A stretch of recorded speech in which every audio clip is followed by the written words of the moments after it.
I'm pissed off, Angelo. I'm pissed off. There's not a... Will you shut up and let me answer? I think I'm breaking every FCC rule in the book. I'm calling both games. I don't need to lecture you about this one, do I? Maybe Miami does, as they're allowing a dead franchise and the Bengals to maintain life in this game. It is now halftime in the Dolphins locker room. From what I could guess, Brian Flores would put out a hit on his players if they lost this game. Due to this locker room charisma, Miami came out and looked like a completely different team. They eventually took care of business against the team they should have from the start. The players get to survive another week. Well, except this guy. The Cincinnati Bengals cheap-shotting opposing players when they're a shit team. Oh! It's almost as if things have never changed. And also apparently the only thing they're good at these days.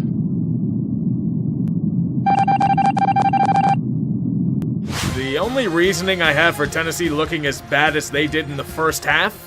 Somebody forgot to update their software overnight. If any of you have experience with computers, this means that it auto-updates at the worst possible time. In this case, the first half of this game. Cleveland obviously wanted their first season over 500 since 2007, and they made sure of it with a handy-dandy reverse guard. The Titans like imitating the Mongolian horde? Well, here's your own medicine. They were only hired by the survivors of your raids to destroy any shred of dignity. 38-7 by the end of the half. By that point, the Titans OS finally updated and Tennessee rebooted. It was too late to win the game, but if I'm Cleveland, I am deeply concerned. Team defense, particularly the secondary, is a massive issue. They were burnt toast throughout the second half. The fact that this ended up becoming a game by the end with a 31-point handicap is honestly disturbing.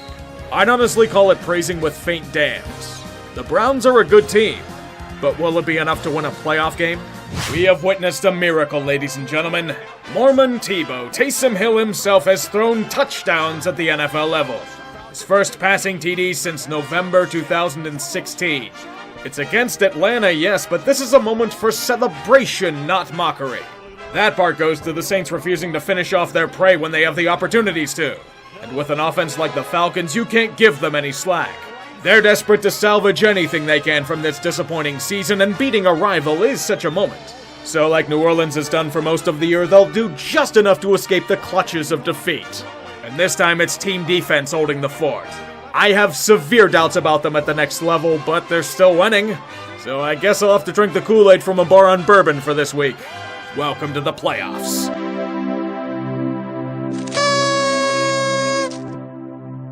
Indianapolis would like that too, wouldn't they? Although I also have doubts about them as well.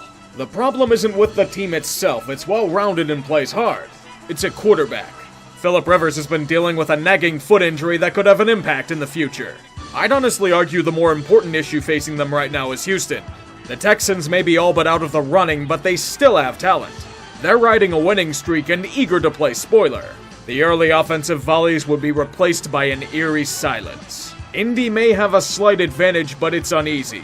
Houston's planning their next move.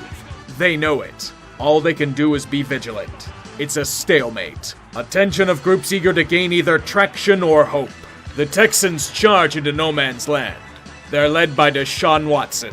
He will guide Houston to ruining Miami's draft hopes again. He's got a chance to do it late. And we've seen a couple of defensive stands here. That play is Houston sports in 2020. Being close to the primary goal only to shit it at the last possible moment. The torment continues. You know why this is, Houston. No, you are not crazy.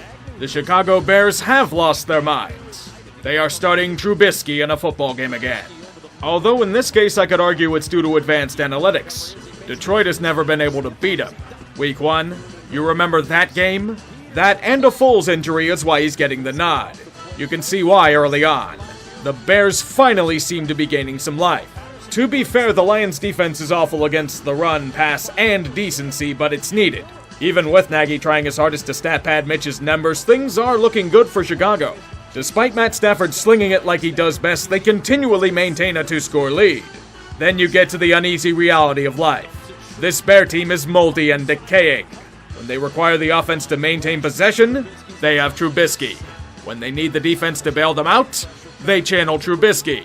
And the last thing they should do is turn the ball over in their zone. Mitchell Trubisky in trouble. It's a strip. Ball is out. Kiss the titties. Why, yes, they are man boobs. It's all you'll get after this game. You wanted a good reward for 6 consecutive losses? With that spineless 4th down play call? Get the fuck out of here. Vegas, this is as easy as a win as you're going to get. Really, Adam Gase? You fucked up Sam Darnold's development? No shit. I couldn't tell from how the opposition is allowing him to generate momentum for the offense. Are you for real, Raiders? You're supposed to be playoff contenders. When you're allowing a winless team to keep pace with you? Once again, this shouldn't even be a game. The defensive plan for Darren Waller is to let him have carte blanche. They will just let Darren walk all over them, yet the New York Jets are leading a game deep into the 4th quarter again. Vegas tries to score a touchdown late, but they are unsuccessful. The world begins to cackle, but to the Jets, this is disastrous. Do they know the consequences of winning? To rob them of another great quarterback to ruin? The genius coaching staff must do their part to maintain the tank. Jets coming. Carr puts some air under it. Wide open is Wentz for the touchdown. A cover 0 all-out blitz against a team with no timeouts and 15 seconds left. When they were up by 4, they had a fucking rookie corner one-on-one against one of the fastest players in football. The guy bit on a fake to the underneath route. That's the play call? How the fuck does Greg Williams still have a job in the NFL? If that play wasn't designed to deliberately tank, he should have been fired long before this. You know what? Keep going. Make Adam Gase the GM as well. It's the only option to embrace such a wonderful disaster, and it would be very on brand. Do you feel the excitement, Jacksonville? Mike Glennon starting at QB. Mike Glennon! You can just see the blatant tanking that is ongoing for this franchise. Just ignore this early lead for the Jaguars. Minnesota will eventually pull through in the end. It may not look like it, but Jacksonville is on the road to that fantastic top draft pick. They have to keep pace from the big boys in New York. Did they see the genius that they pulled off to maintain their draft lead? Why do you think they're starting Glennon? It certainly isn't to win football games. Marone isn't in on it, though. He's got a terminal case of the pink slip. Oh no, Vikings! You're doing the horrible thing of trying to ruin their fine tank. This is a capital offense in the football world. Now, you can say that Minnesota has made a lot of careless mistakes on both sides of the ball, but they are trying to reassert themselves as contenders.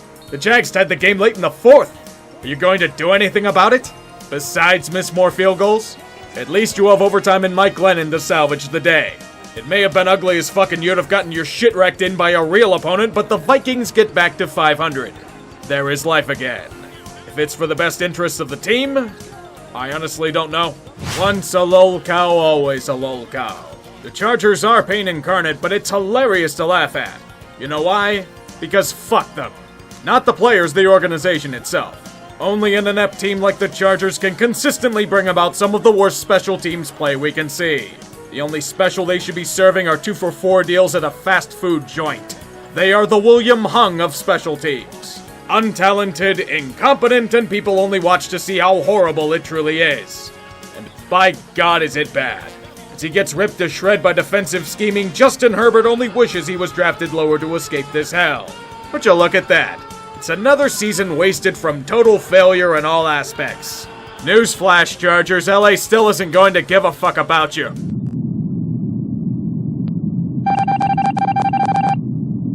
It appears we have some controversy on our hands, eh? Doug Peterson feels the coals being raked underneath him as his seat sears hot. Carson Wentz, when not being killed behind his line, is utterly broken to the point of no return. As the defense believes the best option of stopping the passing attack is to chuck a linebacker on them, the Eagles look absolutely awful. Now we have a real dilemma. Jalen Hurts was mercifully thrust into the game.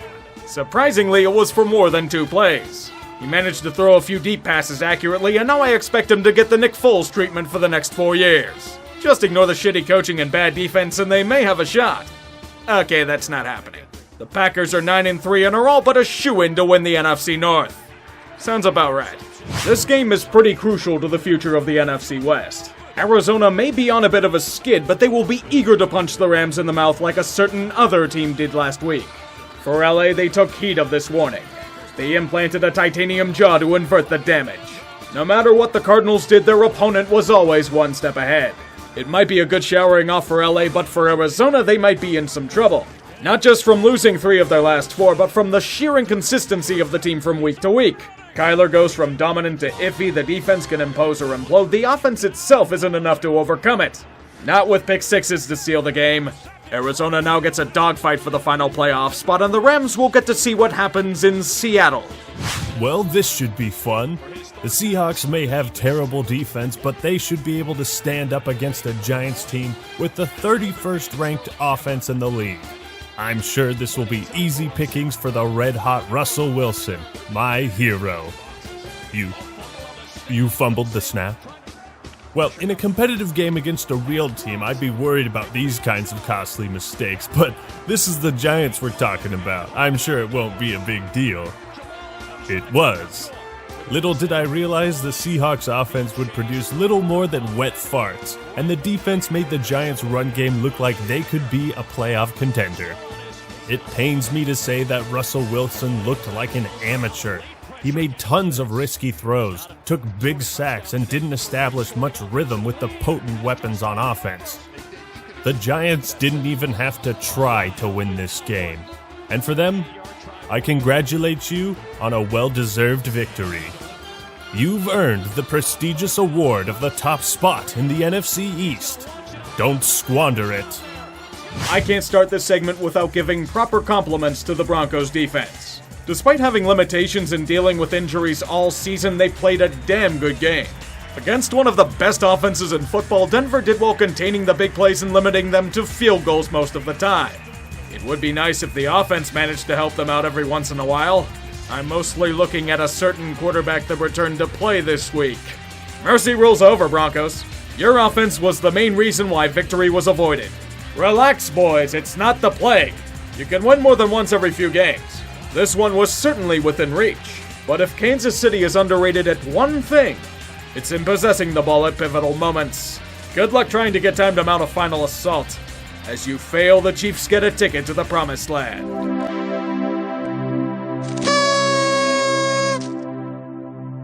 Tradition.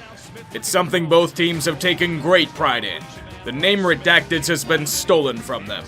Now they must try and forge a new one. One based on resilience and structure. One that has them somewhat likable due to feel-good stories throughout the lineup. But up against an undefeated team in Pittsburgh, they have their own traditions to uphold. And if you followed this team for a while, you know what it is. Shooting themselves repeatedly to play down to competition. 5 attempts to score from the 1-yard line. All predictably called failures. If this country needs more vaccines, I suggest we take the hands of the receiving corps and blend them. It will be the ultimate cure for COVID. They can't catch anything. Deontay Johnson got the Swedes and Eric Ebron was reinfected with Detroititis. What to do if the Steelers? They're up by 14, keep passing the ball. Who the hell needs a running game? This Washington defense is already tough as nails, so make it easier for them to do their jobs. As Alex Smith is a game manager, he can slowly lull the defense to sleep as he guides them to tying up the game in the 4th quarter. This is also without their emerging running back Antonio Gibson. Pittsburgh may be running on low rest, but these play calls and schemes are baffling. It's 4th and 1. Why the hell are you throwing a deep ball to the 3rd-string running back? Of course Washington is going to capitalize. They're on a modest winning streak. Thus, the inevitable happens. The Steelers maintain the Tomlin tradition. They got punched in the mouth by a team they should have crushed. They are possibly the worst 11-1 team ever. Losing? You're having a hot date with her this week, Mapletron. Oh, come on, stop that shit! I'm leaving that series dead and that's that. Shit's made its course. But I think it's time for a new tradition. The anthem of the football team. Name redacted. Positive outcome. Players. Football field. Washington football team. California is home to some of the most restrictive coronavirus decrees out there today. For the Niners, they had to scramble for a new home after this latest development. Santa Clara County, in an attempt to make sure no fun was had to protect Grandma, banned all contact sports from being played for the next few weeks. Fortunately, the Niners are allowed to jet to Phoenix to play their home games, potentially for the remainder of the year. Someone should tell them that they're allowed to try and compete in the NFL still. Or is that more because the Buffalo Bills put on a clinic? How to obliterate the spirits of a franchise wrecked by insurance premiums. 4 touchdowns for Josh Allen as this game isn't anywhere near competitive. It was almost as if they went Super Saiyan on their asses. So not only are the Niners playing Russian roulette with one empty chamber, they now have to do it in the equivalent of a POW camp. The Super Bowl hangover hurt them quite literally. Now there's a hill to climb to salvage the year. The spoiler is that the Bills will kick them down the mountain. Thursday Night Football becomes Tuesday Night Football this week. Can't have a COVID-wrecked team play on no rest now, can we? As Ravens are still testing positive for the virus right before the game. Thank you, NFL, for not giving a fuck about player safety. We all obviously needed to see Baltimore gang up on a group of pretenders. Dallas all but knew the run was coming most of the time. They still couldn't stop it. For roughly the 4th week in a row, the Cowboys got their asses whooped on national television. Seems to be a fetish of theirs, but I won't judge them for it. I will, however, bury them for their careless mistakes and fatal errors throughout the game. As this wasn't even close, the Ravens, by dominating their foes, finally stopped the bleeding. Next week's matchup, though, you better be careful with that one. I have a hunch their opponent wants heads for their trophy room. Gather round, everyone, and witness the Lolcow of the week. We have 3 nominees this time around, and they are Emmanuel Duron, a high school football player disqualified from a game. With his stealth powers, he bull rushes the field and blindsides an official. For his bravery, he was arrested on assault charges and his school district withdrew the team from the playoffs. Was it worth it? Greg Williams, for his tank-saving buffoonery disguised as a cover zero all-out blitz with 15 seconds left.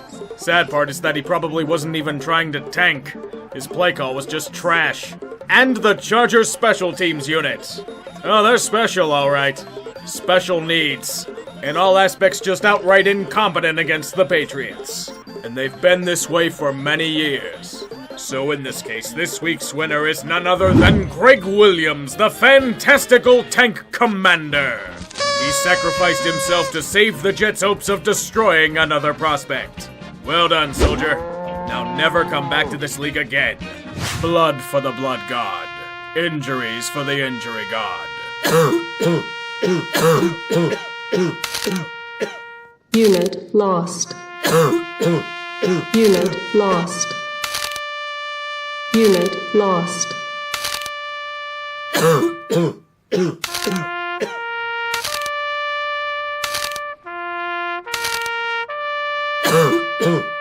Unit lost.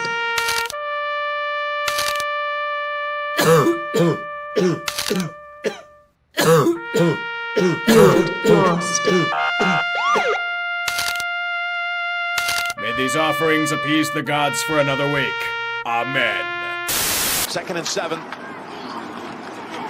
Big running lane, and Jones takes off into the secondary, and now sprinting down the sideline.